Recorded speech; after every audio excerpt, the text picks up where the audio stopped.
me and a current trustee of the college sent me the following story. Professor Arnold has always been very supportive, particularly with students juggling careers, home, and school. When I was pregnant with my first child, I took an accounting class with him. About halfway through the trimester, union's trimester that is, there was a measles epidemic.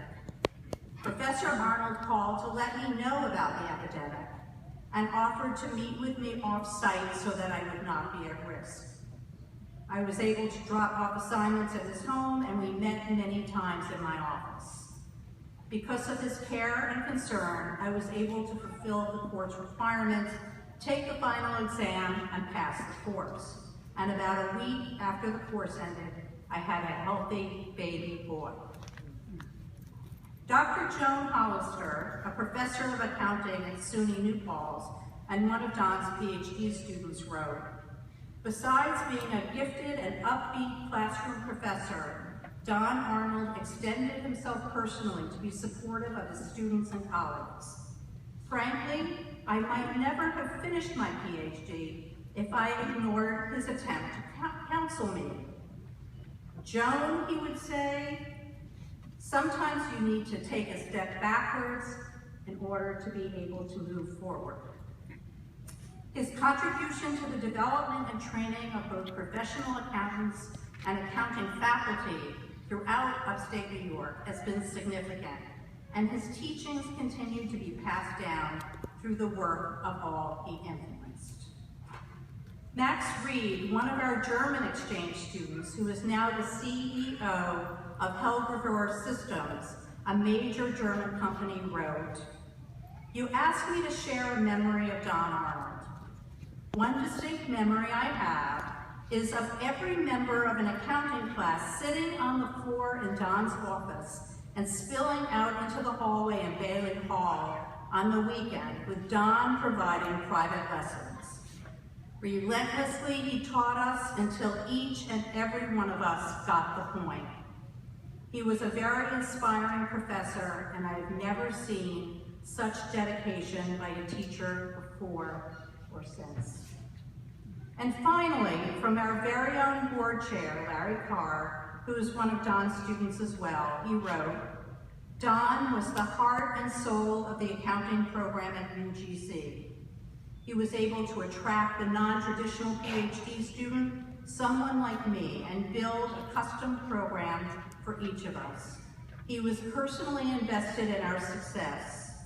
Don made accounting fun and entertaining, and that is a large component of the distinctive personality of Union Graduate College's management program." I'm delighted to announce that in a fundraising campaign, we raised well over $30,000 for an endowment in Don's name. The named endowment will provide an annual scholarship to assist a graduate student who has chosen to study management and accounting. Please join me in congratulating Don Arnold, recipient of the 2015 Union Graduate College Presidential Faculty Award.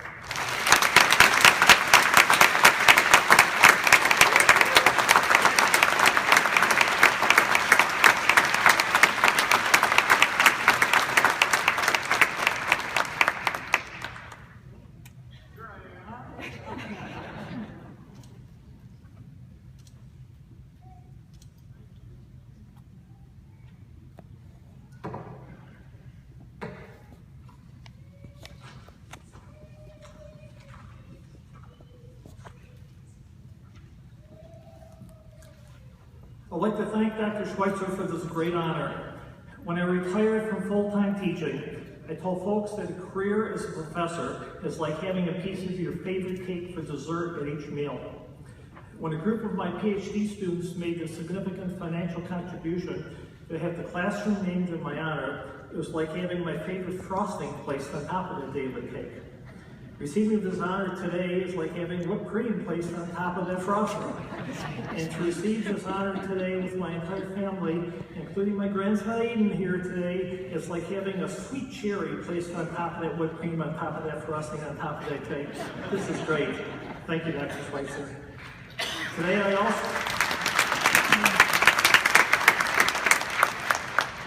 I also want to thank those who contributed to the scholarship fund and that Dr. Schweitzer just announced, as well as to thank Joseph Schmay for hiring me to this great college 33 years ago and for giving me the opportunity to be a professor here. Now to the graduating students.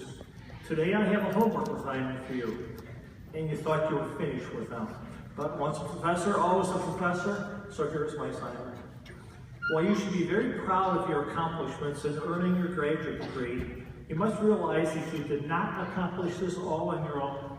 Everyone and anyone who accomplishes anything of importance had at least one or two individuals who gave them the support, encouragement, and inspiration to achieve the success. No one accomplishes this on their own. No one. In my case, there were two such people. First one was my father. Prior to the Depression of the 1930s, he quit high school before graduation. When my brother and I were growing up, my father came to realize how foolish that decision was. So he repeatedly preached to us the importance of continuing our education. Over and over again, he told us, education is something that no one can ever take away from you. While I was in grade school, he would often take us to open houses at factories and have us watch workers do the most mundane of jobs. He would then ask, I wonder how much education they earned. By the time I was a college sophomore, my father became so frustrated with his decision to quit high school, he decided to attempt to take his high school equivalence exam, his GED. He did not need it for a promotion at work or in order to keep his job. He simply wanted it. There were no Kaplan review courses in those days, so he simply took books from the library, read and read. On his first attempt, 40 years after he quit high school, he passed the 3-day GED exam. If he could do that, I could continue my studies. That was inspiration. The second person is my wife, Betty. When I was a full-time graduate student in the PhD program, there was very little financial aid available. You were pretty much on your own. Betty and I were married, we had a child, there were some major medical problems, and we were broke. At times, this lack of money was very frustrating, as we were living very close to poverty. How easy it would have been to give up my studies, take a job, and never finish my degree. But Betty never once complained about the state, as she knew how much I wanted to finish my degree. So all she would do is give me encouragement. We will make it, and times will be better, she would constantly say. I don't know if I would ever finish my PhD if she hadn't continuously given me that support and encouragement. Thank you, Betty. So to the graduating class today, here's my 3-part assignment. First, identify those 1 or 2 individuals who gave you the support, encouragement, and inspiration to earn your degree. And remember, everyone has something. Second, tell them how much you appreciate their support, encouragement, and inspiration. And tell them before it's too late. Third, identify the 1 or 2 individuals to whom you will be giving that support, encouragement, and inspiration. The circle is never closed until you give to others as others have given to you. That's my assignment. Identify, tell them, and give to others. And then report back to me next week so I can grade your homework. Dr. Schweitzer, again, thank you for this great honor receiving today. I sincerely appreciate it.